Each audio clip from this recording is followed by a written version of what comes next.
Thumbnail देखा, मन में रेडियो रिपेयरिंग सीखने की तीव्र इच्छा हुई।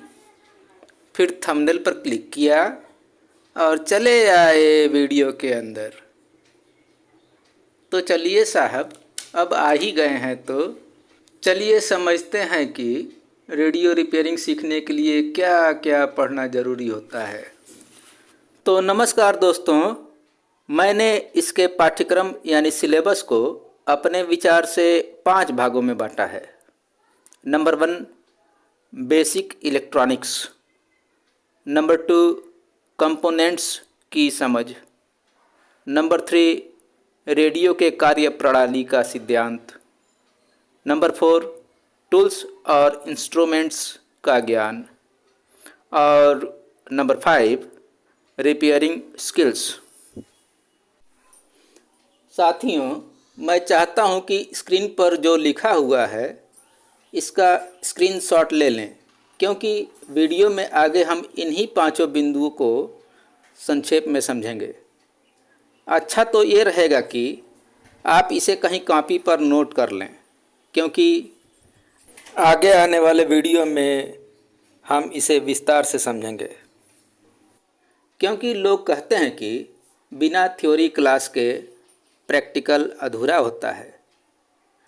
तो आइए समझते हैं पॉइंट नंबर 1, बेसिक इलेक्ट्रॉनिक्स। साथियों, चूँकि रेडियो विद्युत चालित एक इलेक्ट्रॉनिक उपकरण है, इसलिए रेडियो रिपेयरिंग के लिए आपको बेसिक इलेक्ट्रॉनिक्स की जानकारी होनी चाहिए। इसमें शामिल है पॉइंट नंबर 1, इलेक्ट्रॉन क्या होता है। पॉइंट नंबर 2, ओम्स लॉ यानी वोल्टेज, करेंट और रेजिस्टेंस के बारे में विस्तार से पढ़ना पड़ेगा। पॉइंट नंबर 3, एसी और डीसी करंट क्या होता है। पॉइंट नंबर 4, सर्किट क्या होता है और वह कितने प्रकार का होता है। साथियों, या तो इसका स्क्रीनशॉट ले लें या कहीं कॉपी पर नोट कर लें। आइए इन्हें थोड़ा संक्षेप में समझते हैं। पॉइंट नंबर 1, इलेक्ट्रॉन क्या होता है। इसके अंतर्गत इलेक्ट्रॉन क्या होता है और यह तारों से होकर कैसे गुजरता है के बारे में विस्तार से पढ़ना पड़ेगा। Point number 2, Ohm's law, voltage, current और रेजिस्टेंस। इसके अंतर्गत ओम्स लॉ के बारे में पढ़ना पड़ेगा। साथियों, ओम्स का नियम विद्युत विज्ञान का एक मूलभूत नियम है, जिसे जर्मन वैज्ञानिक जॉर्ज साइमन ओम ने सन 1827 में प्रतिपादित किया था। यह नियम वोल्टेज, करंट और रेजिस्टेंस के बीच संबंध बताता है। इसे विस्तार से पढ़ना पड़ेगा। पॉइंट नंबर 3, एसी और डीसी करंट। एसी और डीसी करंट क्या होता है, इसे विस्तार से समझना पड़ेगा। अब समझते हैं पॉइंट नंबर 4, सर्किट और उसके प्रकार। इसके अंतर्गत सर्किट क्या होता है, यह कैसे कार्य करता है और यह कितने प्रकार का होता है के बारे में विस्तार से पढ़ना पड़ेगा। जैसे closed circuit, open circuit, short circuit, series circuit और पैरेलल सर्किट। यह देखिए, यह क्लोज्ड सर्किट है। यह ठीक तरह से कार्य करेगा और इसमें यहाँ सर्किट खुला हुआ है, इसलिए यह ओपन सर्किट है। यह शॉर्ट सर्किट है, इसमें यहाँ बीच में से ही शॉर्ट है। यह सीरीज सर्किट है, और यह पैरेलल सर्किट है। ठीक इसी प्रकार बैटरी, डायोड, कैपेसिटर और रजिस्टर आदि के सीरीज और पैरेलल अवस्था में उनके प्रभावों को विस्तार से पढ़ना पड़ेगा। चलिए अब चलते हैं पाठ्यक्रम के पॉइंट नंबर 2 पर, कंपोनेंट की समझ। इसके अंतर्गत निम्न बातों को पढ़ना पड़ेगा। इसका स्क्रीनशॉट ले लें। आइए इसे संक्षेप में समझते हैं। इसके अंतर्गत रेजिस्टेंस के ऊपर रंगों की जो धारियां दिख रही हैं, उनकी सहायता से इसके वैल्यू का कैसे पता करते हैं की जानकारी होना चाहिए। इसके अलावा register, capacitor, diode, vacuum tube, transistor और आईसी क्या होते हैं, ये कितने प्रकार के होते हैं तथा इनके कार्यों को विस्तार से पढ़ना पड़ेगा।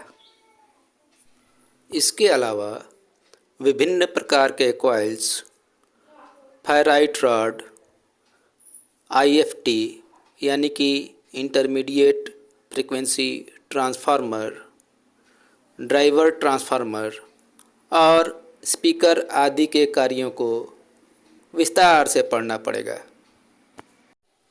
कोई कंपोनेंट सही है या खराब, मल्टीमीटर से इसकी जांच करने की भी समझ होनी चाहिए।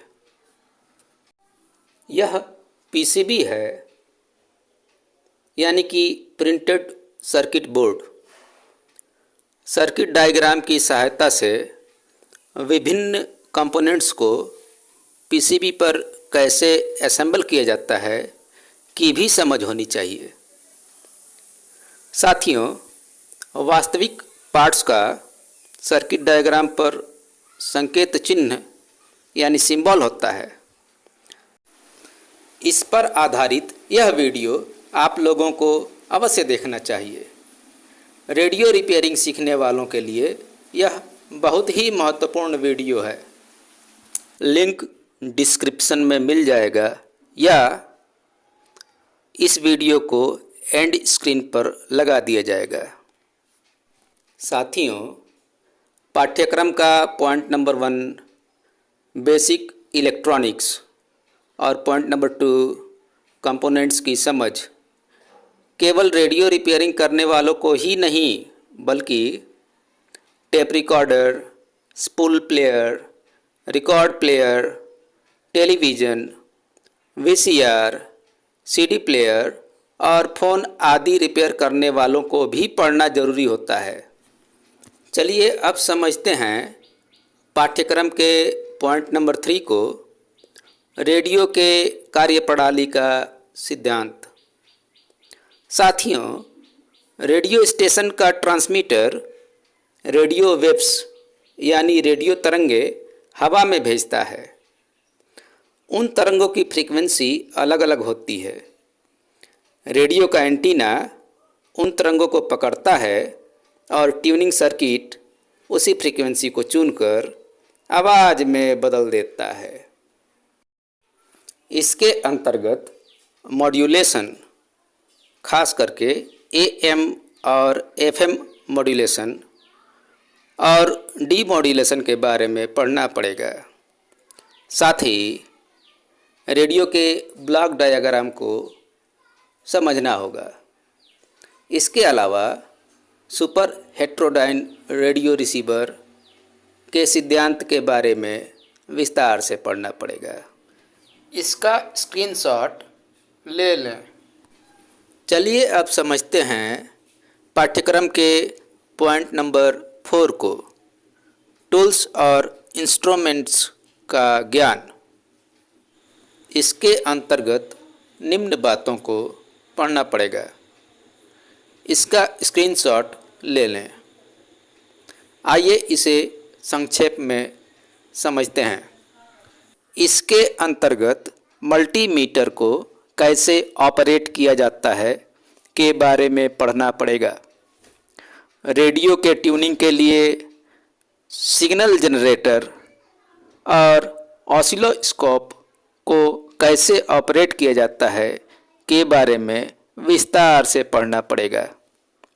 इसके अलावा सोल्डरिंग आयरन और डीसोल्डरिंग पंप का उपयोग कैसे किया जाता है का अभ्यास करना पड़ेगा। चलिए अब समझते हैं पाठ्यक्रम के पॉइंट नंबर 5 को, रिपेयरिंग स्किल्स। इसके अंतर्गत निम्न बातों को पढ़ना पड़ेगा। इसका स्क्रीनशॉट ले लें। आइए इसे संक्षेप में समझते हैं। साथियों, एक रेडियो के सर्किट में कुछ विभाग होते हैं, जैसे RF stage, local oscillator stage, mixer stage, detector stage और ऑडियो एम्पलीफायर स्टेज आदि। फॉल्ट क्या है और इस फॉल्ट के लिए कौन सा विभाग जिम्मेदार है के बारे में विस्तार से सीखना पड़ेगा। इसके अलावा वोल्टेज टेस्टिंग और ऑडियो टेस्टिंग के बारे में पढ़ना पड़ेगा। रेडियो में कुछ कॉमन फॉल्ट्स होते हैं, जैसे नो साउंड, डिस्टॉर्शन और नो पावर आदि। इन्हें ठीक करने के लिए किस विभाग को चेक करना है के बारे में भी पढ़ना पड़ेगा। तो दोस्तों, ये थे वो ज़रूरी विषय जो आपको रेडियो रिपेयरिंग सीखने के लिए पढ़ने चाहिए। इस वीडियो को देखने के लिए धन्यवाद।